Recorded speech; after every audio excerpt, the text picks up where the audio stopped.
Je vais reprendre aujourd'hui mes séances de transfert de masse pour revenir sur un devoir de maison que je vous avais demandé de préparer l'année dernière. En effet, à la suite de la présentation du cas de la sphère à travers la bille sphérique, je vous avais demandé de reprendre ce cas, c'est-à-dire au lieu de considérer une géométrie sphérique, de considérer un bâtonnet qui a la forme d'un tube cylindrique de rayon R et de longueur L. C'était à la suite de la bille de naphtalène que nous avions disposée dans une armoire. Voilà. Après avoir présenté, je vous avais demandé, en guise de devoir de maison, de reprendre le travail, mais pour un bâtonnet de naphtalène, de longueur L et de rayon R que vous placiez au niveau d'une armoire, et il s'agissait de reprendre le même travail. Donc je reprends donc ça. Une étudiante m'a demandé plus d'explications et j'ai jugé utile de reprendre ça en détail. Et donc considérons un bâtonnet de naphtalène, comme je l'ai dit, de longueur L et de rayon R, qui va être placé donc dans une armoire comme pour le cas de la bille de naphtalène. Lorsque j'effectue la coupe AA, voici ce que j'obtiens. Donc nous avons notre bille qui sera entourée d'un film gazeux, comme ceci, dans lequel le transfert de masse s'effectue. Ce film a une épaisseur delta. C'est un film gazeux stagnant où les concentrations au bord de ce film seront notées, on va le voir, YA1 et YA2. Donc voici un peu les hypothèses qui arrivent. Je commencerai donc par l'hypothèse, la toute première, c'est celle qui suppose que le transfert de masse se fait de manière radiale et non pas axiale, et pour cela, l'épaisseur delta du bâtonnet doit être très petite par rapport à la longueur L. C'est ce qui nous place dans le cas d'un écoulement unidirectionnel, une seule direction, NAR, et unidimensionnel. Les concentrations ne dépendent que de la coordonnée radiale. Évidemment, le bâtonnet doit être homogène également, et c'est le cas puisqu'il est fait entièrement de naphtalène. La deuxième hypothèse, elle est relative à la stationnarité. Nous supposerons que l'écoulement de la masse se fait en régime stationnaire. En d'autres termes, les dérivées partielles par rapport au temps seront identiquement nulles. Comme je l'ai dit, le film est stagnant. En d'autres termes, l'air dans lequel s'effectue la sublimation est inerte, B est inerte. Et enfin, pour que la concentration de mélange soit constante, nous supposerons à cet effet que la pression totale et la température du système environnant sont constantes.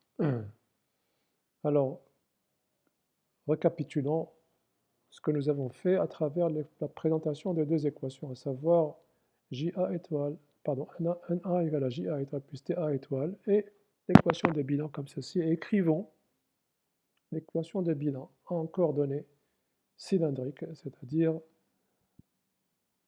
R, θ, Z, comme ceci. Donc, voici ce que ça me donne. Voici l'équation de bilan, ce qu'elle me donne également. Or, nous avons dit que nous avions affaire à un écoulement unidirectionnel. Il n'y a pas de NAθ ni de NAZ, pas de réaction chimique, l'écoulement est stationnaire. L'équation de bilan se simplifie grandement. Rajoutons à cela le fait que B soit inerte et par conséquent NBR sera égal à 0, ce qui me donne en fin de parcours cette équation. Enfin, elle va arriver, mais donc le but, c'est comme pour le cas de la bille sphérique, déterminer la densité de flux molaire principalement et le profil de concentration. Mais nous démontrerons également le débit molaire, l'expression du débit molaire. Bien, commençons donc le travail. Replaçons donc les résultats que nous avons aboutis dans la prochaine diapositive. comme ceci. Vous remarquerez que NA est présent dans le premier membre, mais également dans le second membre, étant donné que le terme de transport n'est pas nul. Et donc, nous allons donc mettre en facteur NA. Pour plus de simplicité, posons s'il vous plaît NAR, c'est NA puisqu'il n'y a pas d'autre direction. L'écoulement est unidirectionnel. Donc, je pose pour simplicité de l'écriture NAR, c'est équivalent à NA. Et donc, continuons. Nous obtenons donc ceci, après avoir simplifié les écritures.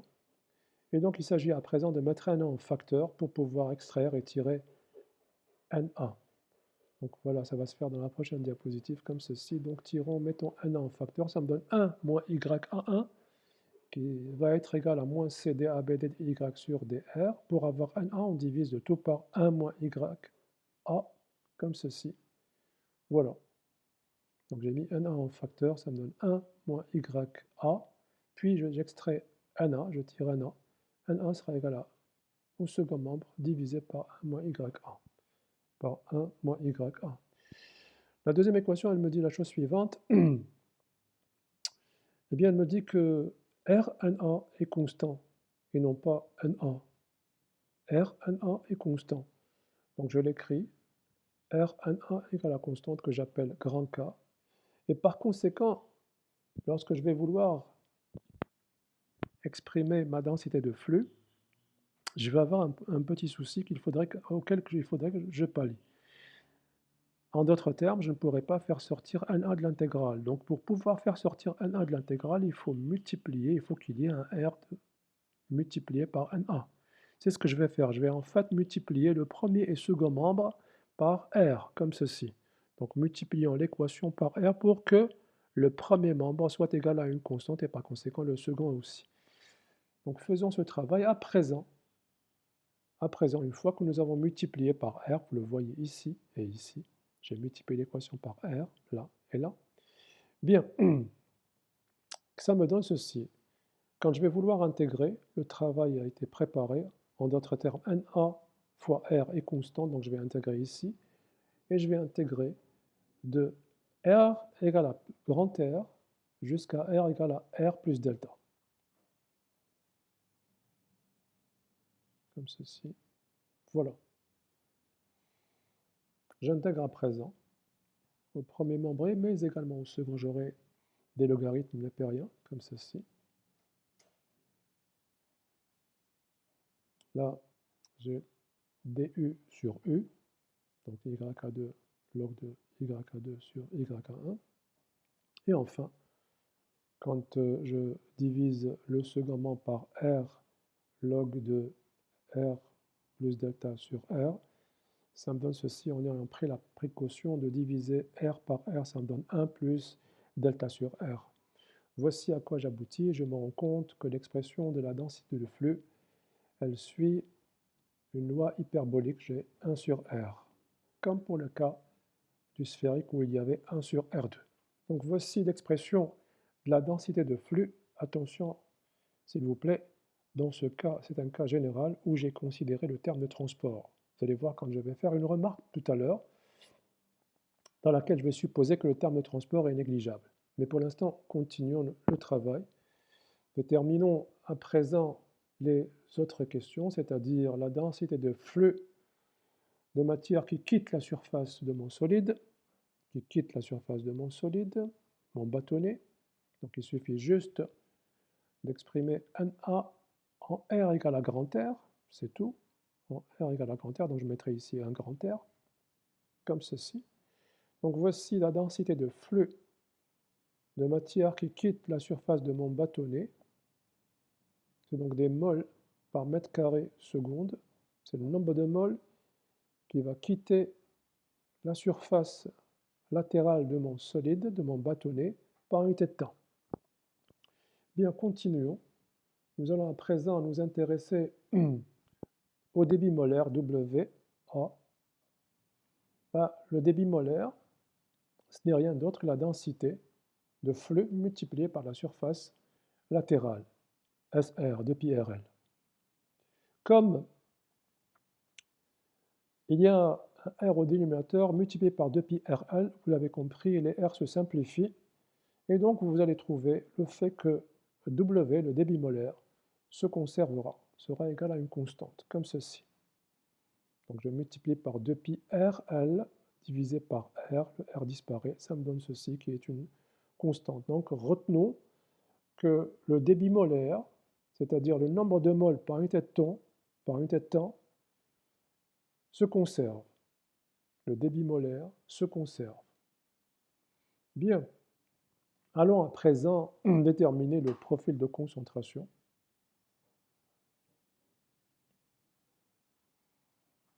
Alors, pour pouvoir trouver une forme simple du profil de concentration et ne pas voir apparaître CDAB dans l'expression, je vais déterminer au préalable l'expression de la constante K.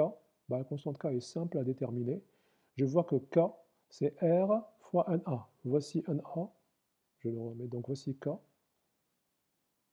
Donc ça va être ça multiplié par R. Il y a R au numérateur, R au dénominateur. Vous allez avoir l'expression de K, la constante K comme ceci. La voici. Une fois que j'ai déterminé l'expression de K, il faudrait, pour pouvoir trouver le profil de température, intégrer de grand R jusqu'à un R quelconque, dans lequel il y règne une concentration YA de R, comme ceci. Donc je vais intégrer de grand R jusqu'à un R quelconque, pour lequel il y correspond une concentration YAR.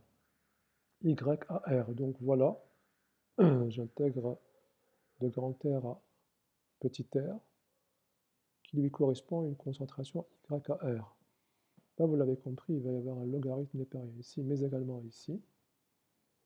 Et en fin de parcours, je vais aboutir à l'expression suivante que je vais démontrer dans la prochaine diapositive. Donc voici l'expression du profil de concentration, si je n'ai pas fait d'erreur. Donc je vais redémontrer dans la prochaine diapositive la procédure pour obtenir ce profil de vitesse, comme j'ai fait pour la bille sphérique de naphtalène. Donc voici la démonstration rapidement. Remettons les résultats auxquels nous avons abouti. Voici l'expression de K. Il suffit juste d'écrire ce profil, celui que je viens de trouver ici, ce profil, en fonction de K qui est là. Donc voici mon profil, je mets K, le CDAB se simplifie, le CDAB, vous le voyez bien, se simplifie. Je vais multiplier le numérateur par log de 1 moins YA2 sur 1 moins YA1, et ce logarithme, log de 1 plus delta sur R, va remonter au numérateur ici, j'obtiens ça. Rappelons que A log de B, c'est log de B à la puissance A. Je vais pratiquer ça ici et ici. Donc ça va être log de cette expression à la puissance log de R sur grand R, et log de cette expression à la puissance log de 1 plus delta sur R, comme ceci. Bien. Voilà. Je vous laisse le temps de voir. Puis maintenant, vous l'avez compris, je vais tirer mon profil. Je vais d'abord passer à l'exponentielle. Je vais prendre l'exponentielle de l'équation. L'exponentielle de logarithme d'un argument, c'est l'argument qui est à la puissance, et vous l'avez compris. Ensuite, je vais tirer 1 moins YA sur 1 moins YA1. Ça sera 7 puissance divisé par log de 1 plus delta sur R, comme ceci. Voilà, nous avons démontré l'expression du profil de concentration qui est quand même assez difficile, pas à démontrer, mais plutôt à exprimer, puisque vous avez un peu les puissances qui sont un peu compliquées. Et donc nous allons essayer, avant de vous présenter, enfin après avoir présenté le résumé de ce que nous avons fait, nous allons essayer de simplifier un tout petit peu. N'y a-t-il pas une méthode beaucoup plus simple pour pouvoir retrouver les résultats? Ça sera possible, mais sous réserve que nous prenions une hypothèse que je vais vous présenter dans une seconde. Auparavant, donc voilà les résultats auxquels nous avons abouti. Et il y a toujours, comment détermine-t-on les expressions des concentrations au bord de ce film, c'est-à-dire en grand R et R plus delta. J'ai présenté le détail dans le cas de la bille de naphtalène, la bille sphérique de naphtalène. Je tiens juste à rappeler que nous sommes dans une armoire. Par conséquent, YA2 ne sera pas égal à 0, puisque le bâtonnet comme la bille se trouvait au niveau d'une armoire dans laquelle il y régnait une pression partielle en naphtalène, ce qui fait que pour avoir YA2, c'est la pression partielle rapportée à la pression totale. Bon, je ne vais pas revenir sur ça, vous pouvez aller voir quand j'ai démontré ça. Alors, je vous l'ai dit, je voudrais maintenant un peu simplifier l'expression, les expressions auxquelles j'ai abouti à travers une première remarque que je vais commencer comme ceci. Nous avons très souvent considéré le milieu comme étant dilué. Le milieu dans lequel s'effectuait le transfert de masse, eh bien, ce transfert n'était pas très important, si bien que nous pouvions dire que le milieu était dilué.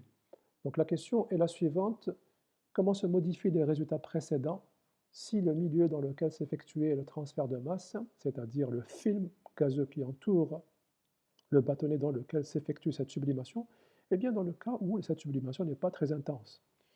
Eh bien nous l'avons compris, nous aurons donc affaire à un terme de transport négligeable, si bien que le terme de transport TA est très petit devant le terme de diffusion JA étoile. TA étoile très petit devant JA étoile.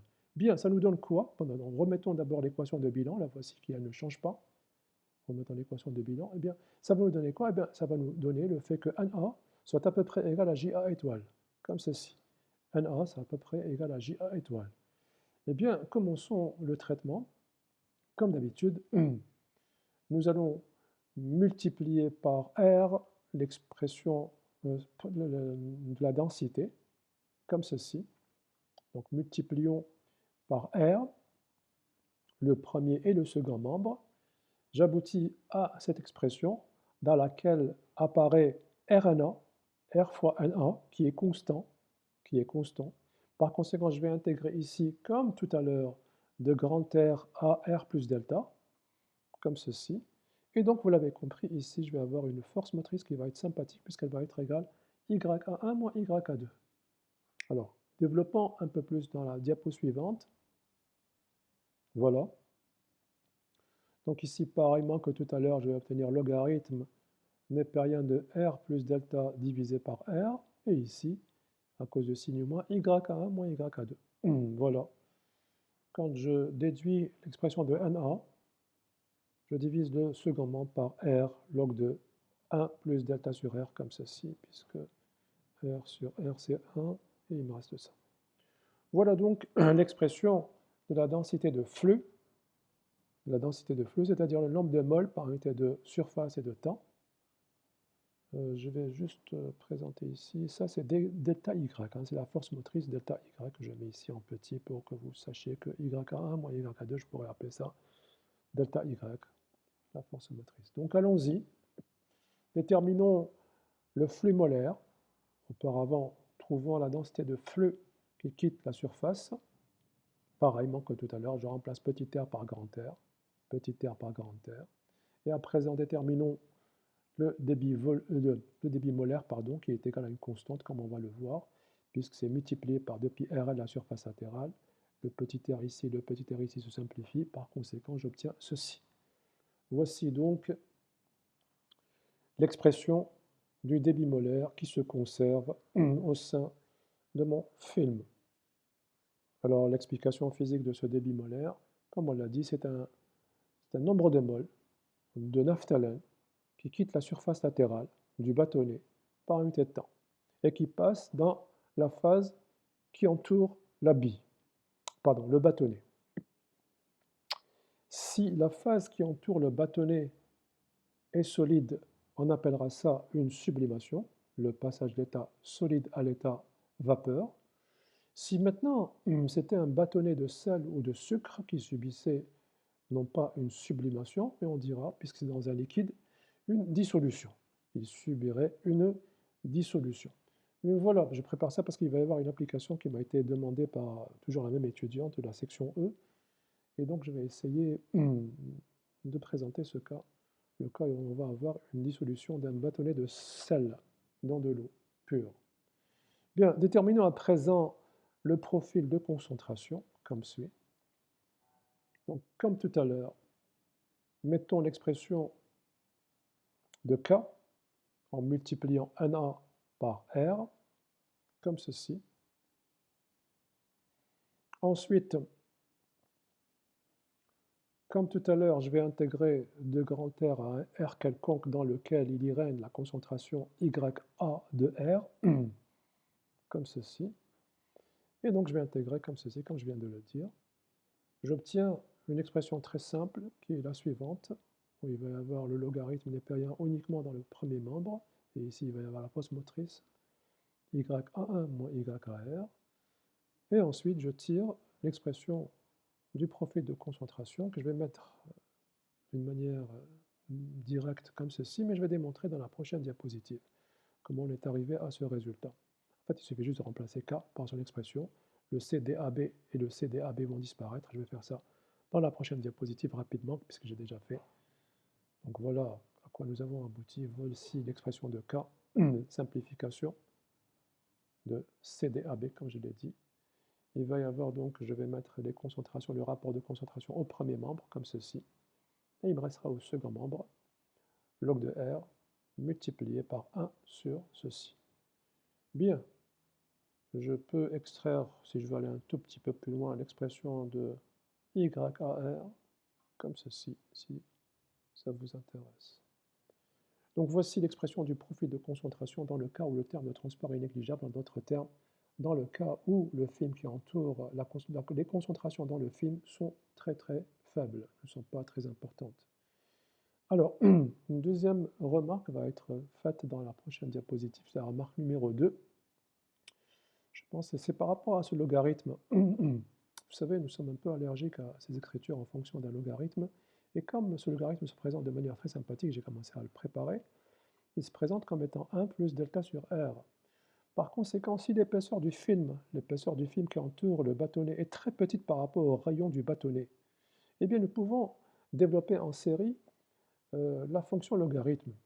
Nous l'avons déjà fait dans le cas de la réaction hétérogène lente. Donc je vais rapidement me placer dans ce cas, c'est-à-dire le cas où l'épaisseur du bâtonnet est très petite par rapport au rayon du bâtonnet.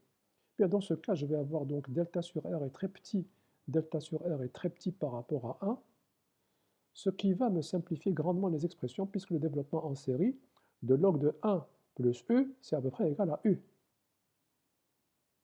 en négligeant les ordres supérieurs à 2, puisque delta sur R est très petit, par exemple, c'est égal à 10-3.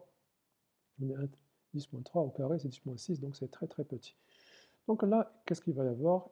Au numérateur delta, au dénominateur R, donc je vais mettre ici delta sur R partout, donc je vais simplifier ces expressions, et donc je vais avoir ces expressions qui vont arriver, où vous voyez au dénominateur delta et au numérateur R, puisque c'est égal à delta sur R. Donc voici comment se simplifient un tout petit peu les expressions, sous réserve que l'épaisseur du film qui entoure le bâtonnet soit très petite par rapport au rayon de ce même bâtonnet. Bien, alors allons-y maintenant pour une dernière remarque, je pense. Elle concerne les variations temporelles du rayon. Donc voilà, c'était tombé, je pense, en examen de l'année dernière où on vous avait demandé à l'époque quel était le temps qu'il fallait pour que la bille de naphtalène disparaisse totalement. Eh bien, on va faire la même chose aujourd'hui, mais on considérera pour cet exemple le bâtonnet de naphtalène. Donc, qu'est-ce qu'on me demande? Les variations temporelles du rayon R, supposant tout de même que seul le rayon diminue. En d'autres termes, la longueur du bâtonnet reste constante. Seul le rayon diminue au cours du temps. Seul le rayon diminue au cours du temps. Donc, comme je vous l'avais déjà dit en cours, et je pense quand j'ai fait ma séance l'année dernière, dès qu'on vous demande des variations par rapport au temps, comme pour la mécanique des fluides, quand il s'agissait de déterminer les temps de vidange, je vous avais toujours dit, il faut toujours écrire l'équation de conservation du débit volumique.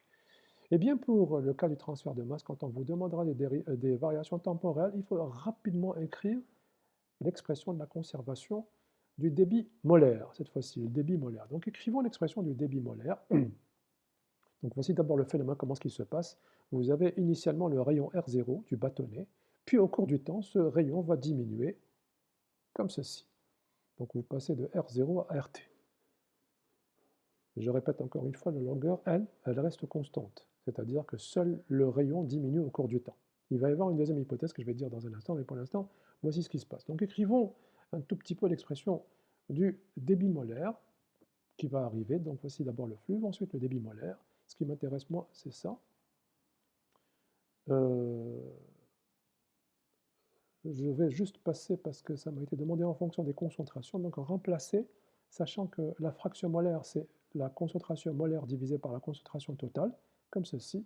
Comme la concentration de mélange est constante, puisque P et T sont constantes également, donc je pourrais simplifier par les C, les petits c, et donc j'obtiens les expressions en fonction de la concentration molaire, le nombre de moles par mètre cube, par le volume total. Bien, alors concentrons-nous sur ce débit molaire. C'est quoi ce débit molaire? Eh bien, c'est une variation du nombre de moles par unité de temps.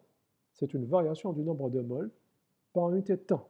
C'est dNA par rapport au temps. Comme la concentration molaire, c'est le nombre de moles de A divisé par le volume total, eh bien, je vais remplacer Na, c'est Ca fois V, fois le volume total, comme ceci. Or, le volume total d'un cylindre, c'est de pi RL. Pardon, c'est pi R de L. Le pi RL, c'est la surface latérale. C'est pi R de L, la section droite, multipliée par la longueur du bâtonnet, comme ceci.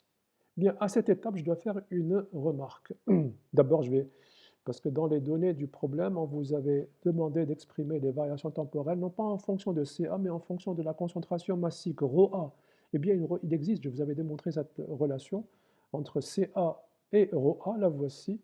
Vous savez que Ca, c'est ρA sur Ma, Ma étant la masse molaire, ρA, c'est la concentration massique. La concentration massique, c'est les kilogrammes par mètre cube. Bien, donc comme je l'ai dit à cette étape de calcul, je dois faire une remarque.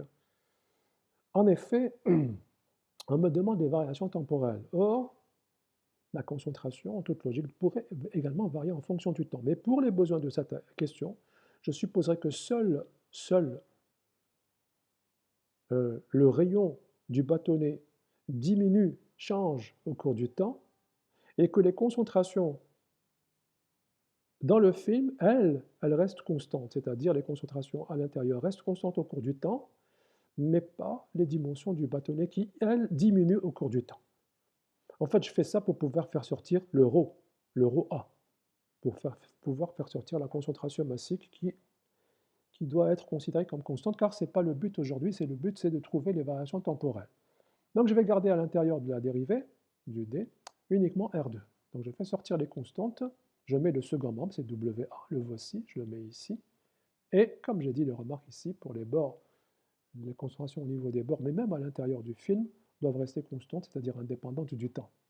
Mais donc faisons sortir les constantes, ρ sur Ma fois pi L, comme ceci. Il me reste ça, la dérivée de R2. La dérivée de R2, eh bien, c'est 2R dr, et il va y avoir plein de simplifications qui vont apparaître, comme ceci, de 2pi et L. Donc une fois que je simplifie, je vais aller à l'autre diapositive pour vous présenter la suite du développement mathématique de ce qu'on est en train de faire aujourd'hui, c'est-à-dire déterminer les variations temporelles de R, les variations de R par rapport au temps. Donc continuons, une fois que nous avons effectué la dérivée, donc nous sommes arrivés à cette étape, je vais alléger l'écriture, et je vais faire passer Ma et ρA au second membre, comme ceci. Je fais quoi à présent? Je vais venir intégrer cette expression, le premier membre, constante, constante, tout est constant. Je vais intégrer le temps entre le temps initial et un temps quelconque t, comme ceci. Et donc, une fois que nous avons intégré, nous avons ici R2 sur 2, le 2 je le ramène ici, j'obtiens ceci. Comme pour le cas de la sphère, c'est une variation quadratique R2 du rayon. Alors la question qui vous a été posée l'année dernière en examen, dans l'épreuve finale, pour la bille, c'était une bille, c'était une géométrie, dans mes souvenirs, c'était une géométrie sphérique, on vous avait dit combien de temps faudrait-il pour que la bille disparaisse totalement. En fait, cette question, elle veut dire une chose suivante, le R total sera égal à 0. R total sera égal à 0, vous tirez le temps, tout est connu. en fonction de la concentration massique, ou alors, si vous avez gardé la concentration molaire, rho A sur A masse CA. Et voilà comment ce qu'on fait pour trouver dans le cas, je répète encore une fois, nous sommes dans le cas où le terme de transport est négligeable. Le terme de transport, il est négligeable. À présent, une fois que nous avons présenté tout ceci, nous allons aller répondre aux interrogations d'une étudiante qui concernait deux problèmes qu'elle avait trouvés.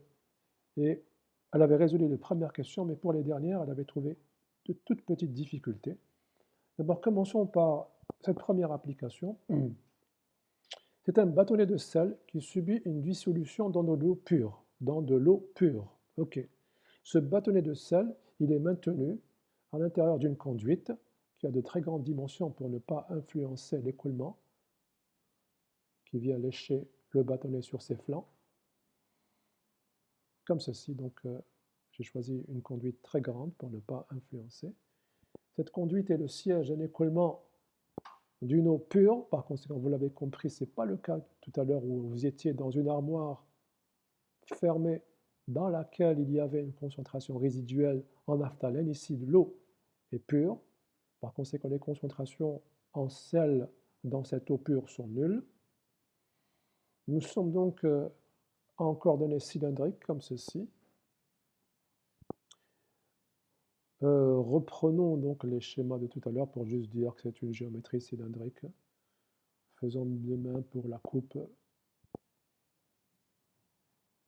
Voici la coupe. Et maintenant, passons aux hypothèses classiques. La première hypothèse, vous la connaissez, c'est celle qui dit que l'écoulement est unidirectionnel et unidimensionnel. Pour cela, je suppose que la longueur L du bâtonnet de sel doit être très grande par rapport au rayon du bâtonnet pour pouvoir me placer dans le cas d'un écoulement unidirectionnel et unidimensionnel, comme ceci. La deuxième, enfin les hypothèses vont toutes rester les mêmes à l'exception d'une seule, enfin celle qui concerne la concentration du sel dans l'eau pure. Donc les hypothèses sont les suivantes. La stationnarité va arriver, le fait que le liquide est inerte. Je parle en fait du film liquide qui entoure mon bâtonnet de sel. Il est stagnant. Donc NaB sera égal à 0. On me dit également cette dissolution qui a lieu dans ce film stagnant, eh bien, elle se fait très lentement au cours du temps, si bien qu'on peut considérer, ça c'est pour l'eau, comme je l'ai dit, l'eau est pure, par conséquent YA2 à l'interface sera égal à 0. Je disais également que la dissolution se faisait de manière très lente, ce qui veut dire que nous sommes dans des écoulements quasi stationnaires ou stationnaires si l'on veut. Nous avons également une chose qu'il faudrait rajouter pour pouvoir dire que nous nous plaçons dans le cas d'un terme de transport négligeable. Et qu'est-ce qu'on nous dit dans l'énoncé du problème? On nous dit que la concentration de sel dans ce film sera supposée être très faible. On l'a compris, le terme de transport sera négligeable. Le terme de transport sera négligeable, c'est-à-dire ce qui nous resterait YA de NA sera très petit par rapport à JA étoile. YA NA sera très petit par rapport à JA étoile. Et enfin, il reste encore une hypothèse. Attention, puisque c'est un liquide, je ne peux plus parler de P et T. Je vais mettre directement la concentration molaire de mélange. Petit c, elle est égale à une constante. Elle ne varie pas au cours du temps. On l'a compris, les résultats vont être les mêmes que ceux développés précédemment. Il n'y aura que quelques petites nuances qui vont changer, qui sont là. Donc allons-y, répondre aux premières questions. Alors, donc je reprends un peu. Oui, la question, elle va venir, elle concerner le profil de concentration, le profil réduit de concentration, en termes de C, ça va venir. Voilà ce qu'on me dit. Montrer que la concentration réduite, elle n'est fonction que du rayon, de l'épaisseur du film et du rayon du bâtonnet de sel. Bah, vous le voyez ici, il suffit juste de passer de la fraction molaire à la concentration molaire, c'est très simple, YAI c'est CAI sur C total. Les C se simplifient, les concentrations molaires de mélange se simplifient. J'obtiens ça. Et vous le voyez, la concentration,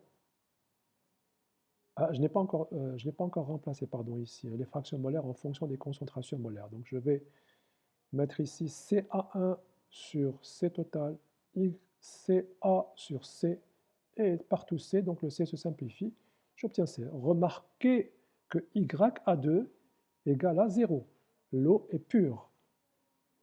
Le transfert de masse se fait uniquement dans ce film, le film qui entoure le bâtonnet. Au-delà, c'est la concentration de l'eau pure. Donc par conséquent, YA2 égale à 0. Donc remplaçons et Y par C, YA par CA, et mettons le fait que YA2 égale à 0. J'obtiens ça, et vous le remarquez, la concentration réduite ne dépend que du rayon, delta et grand R. Voilà, vous avez répondu à la première question. À présent, voici une question très intéressante, mais auparavant, je dois préparer le terrain. Non, c'est pas attendez. Non, cette question elle est classique. On me demande juste de m'exprimer la densité de flux molaire à la surface du bâtonnet, mais également le flux molaire à la surface du bâtonnet. Par conséquent, il suffit juste de prendre ici. Je les ai développés tout à l'heure, enfin je les ai démontrés. Je les reprends, mais simplement il faut remplacer les Y, les fractions molaires, les titres molaires, il faut les remplacer par les concentrations molaires. Donc on l'a compris, il va y avoir des CAI divisé par C, comme C est constant. Voilà ce que j'obtiens. Et CA2 évidemment, puisque YA2 égale à 0, CA2 égale à 0. Bon, ce n'est pas cette question qui m'a intéressé. Voici la question qui m'a intéressé. La troisième question était très intéressante. On me demande des vitesses, on me parle de vitesse.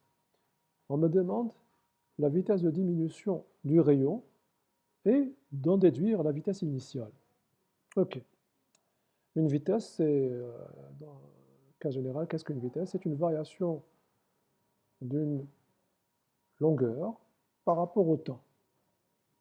Une variation d'une longueur par rapport au temps. Ici, on me demande la vitesse de diminution du rayon. Donc, on l'a compris, c'est la variation du rayon par rapport au temps, d de R par dt. Bah, comment je vais faire? Je vais faire comme tout à l'heure. Là où je me suis arrêté tout à l'heure. En maintenant les hypothèses suivantes. Seul le rayon diminue. Les concentrations ne varient pas au cours du temps. Seul le rayon diminue au cours du temps. Ni la longueur, ni la concentration ne varient au cours du temps. Bien, bah, ça y est, le travail est prêt. C'est dr sur dt. dr sur dt, ce sera ça, divisé par ρ sur ma. Voilà la vitesse de diminution de R. Maintenant, on veut la vitesse initiale. La vitesse initiale correspondra au rayon initial. Là, j'ai mis le rayon en fonction du temps, qui est une diminution. Là, la vitesse initiale, donc c'est comme je l'ai dit, c'est la vitesse de diminution du rayon. La vitesse initiale correspond au temps initial, c'est-à-dire au rayon initial de la bille, du barreau, du bâtonnet. Donc c'est ça. Donc il faut calculer cette valeur-là. Vous devez certainement avoir toutes les données. Si c'est en fonction de la concentration massique, si c'est maintenant en fonction de la concentration molaire ou du titre molaire, vous pouvez retrouver les valeurs. Mais vous devez aussi avoir la concentration initiale en A1, ici, c'est-à-dire en R. Bien voilà, c'était intéressant, ça me permettait aussi de savoir ce que voulait dire des vitesses de variation de rayon. Nous allons maintenant aller voir rapidement une dernière application. En fait, c'est toujours un examen qui a été proposé, et toujours la même étudiante a trouvé des difficultés au niveau, non pas des premières questions qu'elle a pu faire avec brio, elle a pu les trouver facilement, mais pour la dernière question, on va remettre en cause une hypothèse qu'on est en train de considérer depuis tout à l'heure. Alors, ça concerne ça concerne du chlore qui est stocké dans un réservoir de forme cylindrique. Vous savez, les grandes bouteilles. Et bizarrement, je ne sais pas comment ça se fait, le chlore va diffuser à travers l'épaisseur de votre réservoir. Donc le réservoir, le voici. L'intérieur contient du chlore. Et bien à travers l'épaisseur du matériau qui constitue le réservoir, c'est-à-dire la bouteille de gaz, il va s'opérer un transfert de masse si bien que vous avez une concentration également de chlore sur la surface latérale externe. Sur la surface latérale externe que je noterai CA2. Bien, qu'est-ce qu'on me demande? Le profil de concentration dans l'épaisseur du réservoir, ainsi que les densités de flux. Bon, vous avez tout, hein. Tout est préparé. Les concentrations, on vient de déterminer, donc si c'est les concentrations, elles sont là. Profil de concentration, je vais le mettre, le voici. Et la densité de flux, la voilà. Comme j'ai présenté ça dans les diapos d'avant. Voici la densité de flux. Alors, une remarque s'impose. Parlons un tout petit peu des hypothèses qui nous ont conduit à nous placer de prime abord dans le cas d'une diffusion pour laquelle le terme de transport était négligeable.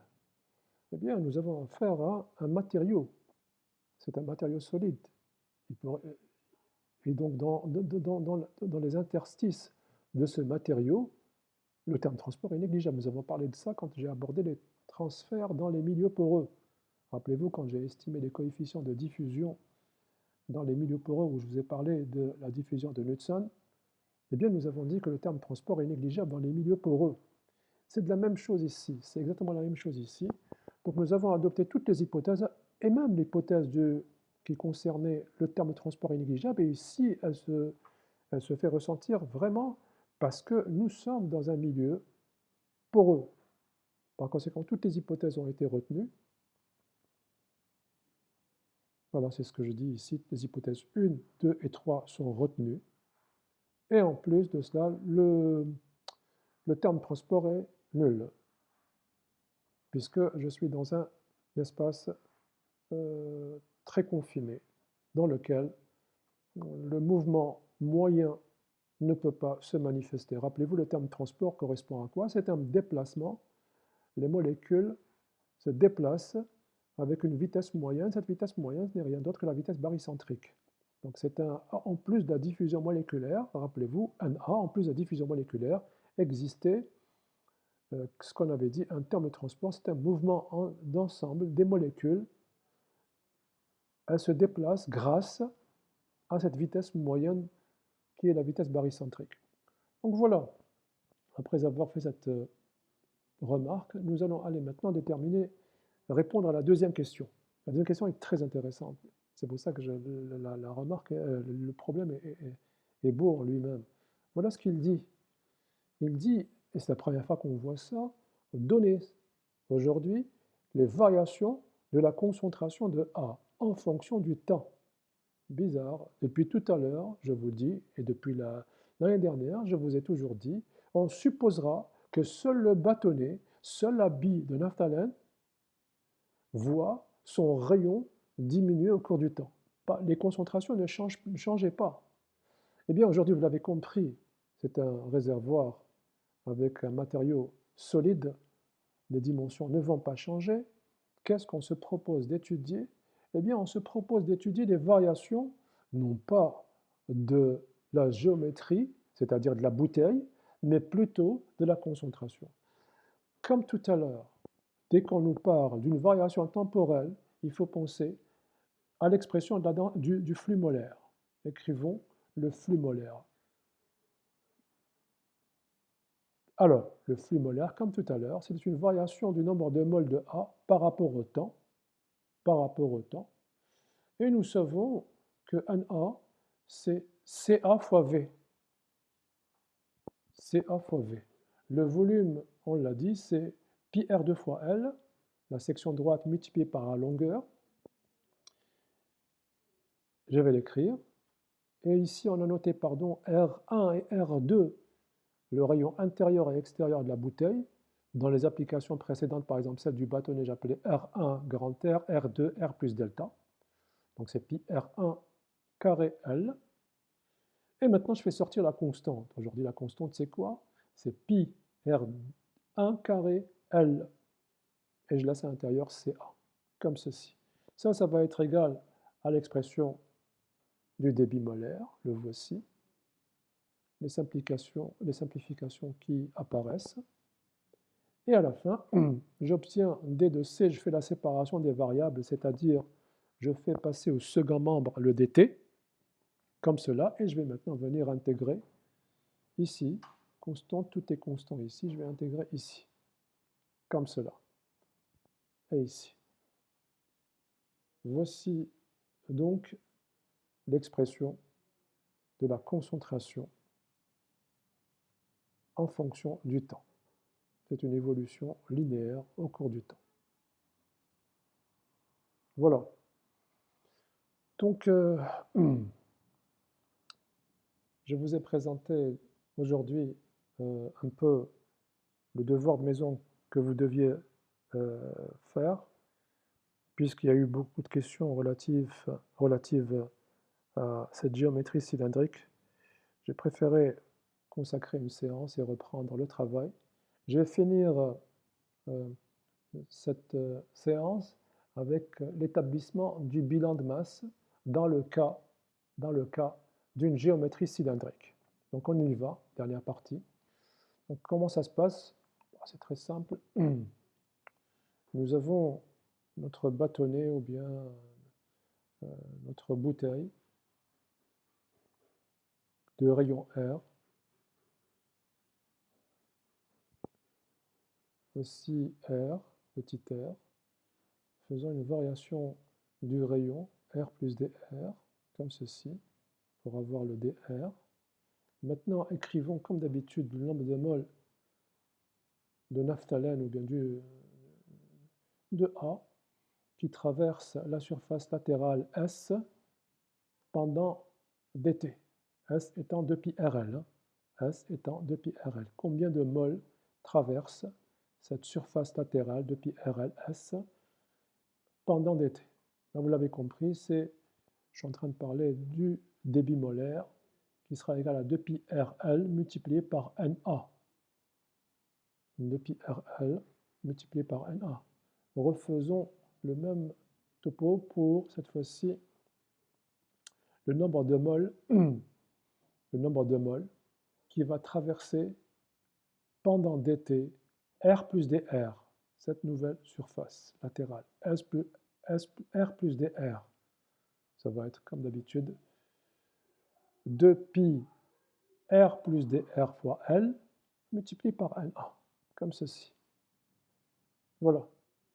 Faisons la différence des deux équations pour trouver la variation du débit molaire. Donc faisons la différence, équation 2 moins équation 1, équation 2 moins équation 1. J'aboutis à ça. Je réarrange pour pouvoir écrire ça sous cette forme-là. SNA en R plus dr, SNA en R. Je rappelle, puisque R et R plus dr sont infiniment voisins, je peux effectuer le développement en série de SNA en R plus dr, SNA en R plus dr. Ça me donne ça. Je vais m'arrêter à l'ordre 1, puisque j'ai pris la précaution de prendre dr très petit, de manière à ce que dr au carré et les autres soient négligeables. Vous l'avez compris, la variation du débit molaire, elle est égale à d sur dr de SNA dr, puisque ça, il est là. Ça moins ça, ça moins ça me donne ça. Voilà. Or, puisqu'il n'y a pas d'accumulation, c'est-à-dire l'écoulement est stationnaire, je vais faire une remarque ici, l'écoulement est stationnaire, et il n'y a pas de réaction chimique, je vais avoir entrée égale à sortie, et donc la variation va être égale à 0. La variation va être égale à 0. Parce que sinon, vous avez le bilan, c'est entrée plus génération égale à sortie plus accumulation. Bien, par conséquent, nous sommes arrivés à nos fins. C'est quoi? Pas à savoir que Rna va être égal à une constante. Je vais le faire ici, la surface latérale étant égale à 2pi RL. 2pi RL, je le vois bien. C'est Rna qui est égal à une constante. Rna qui est égal à une constante. Donc voilà comment est-ce qu'on démontre le bilan de masse dans le cas d'une géométrie cylindrique. Bien, je vais m'arrêter là. Je vais m'arrêter là. Je pense revenir vers le transfert de masse très prochainement pour terminer les 2 dernières séances qui me restent en suspens. Je ne sais pas quand est-ce que ça va se faire, mais j'essaierai de faire au mieux. Voilà, j'espère que j'ai été un peu clair. Si ce n'est pas le cas, faites-le moi savoir. S'il y a des erreurs, faites-le moi également savoir. Prenez soin de vous et à très bientôt, je l'espère. Au revoir.